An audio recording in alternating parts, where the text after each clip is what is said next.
Ayan, dumayo naman nga ngayon ang Team Angels Baby dito sa Mariveles Bataan, tapos ayan, kami pa ngayon nag-champion. Sobrang ganda nga lahat ng nilaro namin dito kasi out of 10 teams kami yung nag-champion tapos wala pang talo. Sobrang worth it talaga yung biyahe namin dito sa Mariveles Bataan, tapos lahat nga kami wala pang tulog tsaka may bagyo pa. Grabe nga yung cash out namin dito kasi umabot pa ng mahigit 5 digit. Ayan, kailangan na nga namin bumiyahe papunta ng Bataan pero inagahan ko umalis kasi mag-i-stop over pa kami sa may Pampanga. Dito nga sa may Santa Mesa yung daan namin pa NLEX, tapos yan sabi nga ni Sam tsaka ni Kenneth pwede daw bang sumabay, kaya sabi ko pwede kasi na-miss ko na rin sila. Galing pa nga sila ng FEU Diliman Dorm, tapos dito na nga kami nagkita kasi hindi ko naman na kayang dumaan doon. Maluwag naman dito sa kotse kaya sinabay ko na sila, tapos sabi nga ni Sam doon na daw kami matulog mamaya sa bahay nila. Bukas pa naman ng 8 AM magi-start yung one day league sa Bataan, tapos sabi ko nga dito muna ako sa may Pampanga magi-stay para saglit na lang yung biyahe mamayang madaling araw. Hindi ko rin kasi kayang bumiyahe galing Manila papunta ng Mariveles Bataan tapos diretso laban na. Naku, sobrang nakakapagod yun kaya sabi ko need ko rin ng konting rest. Kaya ayan, dito na kaming apat matutulog sa may Pampanga para pagising namin konti na lang yung biyahe. Ayan, dito nga kami sa Mabalacat City, Pampanga magi-stay, tapos yung kotse ko nga grabe sobrang dumi tapos maalikabok, maputik, kaya ayan pina-carwash ko na din. Ayan, gabi na nga natapos makarwash yung kotse, tapos sabi nga ni Sam pwede daw kaming tumambay dito sa may church. Magmamadaling araw na nga rin neto pero ayan grabe ang dami pa rin mga customer dito sa may HRPC. Sikat nga to nakapihan dito sa Pampanga, tapos yan may lumapit pa nga sa amin para manghingi ng bariya. Nakakatawa nga kasi pwede daw siya QR kahit wala daw cash. Tapos yan saktong alas 6 ng madaling araw gumayak na kami dito sa bahay nila Sam para bumiyahe na papunta ng Mariveles Bataan. Kaming tatlo na nga lang yung naiwan dito kasi si Sam nauna na sa may Bataan. Sobrang ganda nga ng gising namin neto, tapos yan ang sarap nga bumiyahe kasi hindi maaraw tapos ambon lang. Super fantasy nga bumiyahe dito sa may SCTEX kasi sobrang ganda talaga ng view, tapos nakakamiss pa yung mag-nature trip. Nakakatakot talaga dumaan dito kapag madilim pero kapag umaga sobrang ganda kasi ganito yung makikita mong view. Grabe, nakakamiss din pala dumaan dito sa may SCTEX kasi ngayon na lang ulit ako bumiyahe ng malayo. Wala pa nga kaming breakfast neto kaya ayan nag-drive-thru na kami dito sa may Bataan. Ayan, kakampi ko nga pala mamaya si Tembong pero si Kenneth manonood lang sa laban namin. At ayan, welcome to Mariveles Bataan, tapos ayan pagkarating nga namin diretso warm up na kagad. Magi-start nga yung laban dito ng 8 AM tapos matatapos nga daw to hanggang madaling araw. Grabe no, legit na nakakapagod nga yun kaya literal na one day league talaga. Kasi buong araw ba naman kaming nandito sa may court tapos wala pang tulog pero laban lang kasi gusto rin namin mag-champion dito. Bali, 10 team nga pala lahat yung nag-entry dito tapos pasabog nga yung venue kasi dito sa Mariveles Sports Complex. Fantasy talaga yung court kasi kahit umuulan walang tulo tapos maliwanag pa tsaka maganda yung sahig. Kaso nga lang sobrang init talaga dito sa venue kasi sobrang dami rin talagang tao. Ayan, bali libero nga muna ako ngayon kaya na-miss ko rin talaga kasi nung high school libero talaga yung position ko. Bali dalawa nga kami ni Mama Denden yung libero dito, tapos yung usapan nga namin siya yung sa depensa tapos ako naman sa pasa. But there's Palinares over the ball to jersey number 3, Ibero at 2, jersey number 20, West Park, throwing towards Palinares, Yap at 2, jersey number 10, but there's the Ibero. Back set, point goes to Palinares 2, Garcia, but there's the Ibero. Garcia over the ball to Rivero, setter, set it up to jersey number 16. Bezek, Rivero, setter up to jersey number 5. Again, Rivero, jersey number 3, back set to jersey number 20. Rivero, setter up to Garcia, Carlinares, to Sanava, but there's the Libero, aboard, still, jersey number 1, but there's Alibaya, Carlinares, to Garcia in the middle. Carlinares back set to Benjek,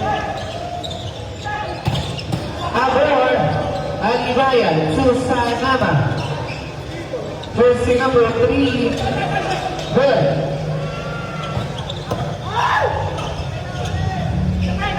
So jersey number 1,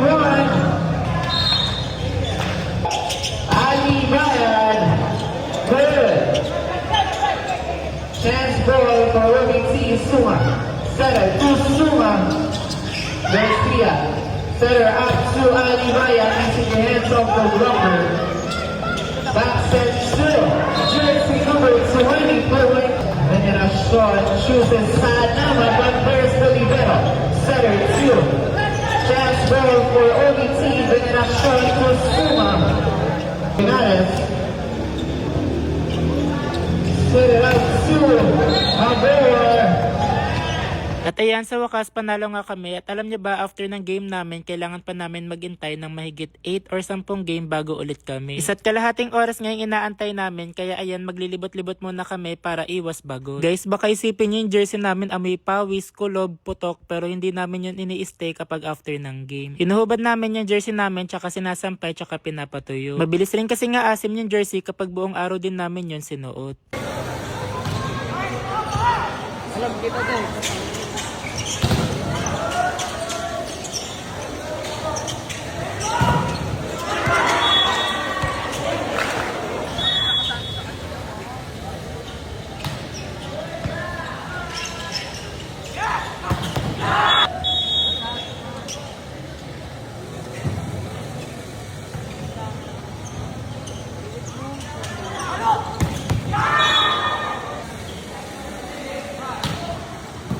Serve, Fred 2. Jersey number 14, Rivera. Setter 2. Jersey number 2. Point. Hindi sa ano sa training. Rosagaran to Antonio.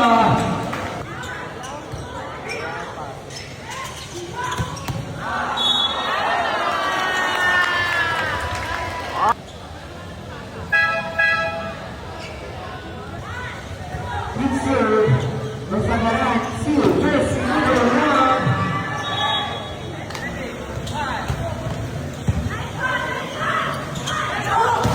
Thank you for your attention.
Sinet, Antonio, Pinalo, Sinet,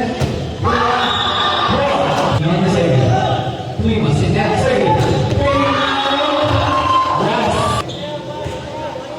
Pinalo, Sinet, Pinalo, Sinet,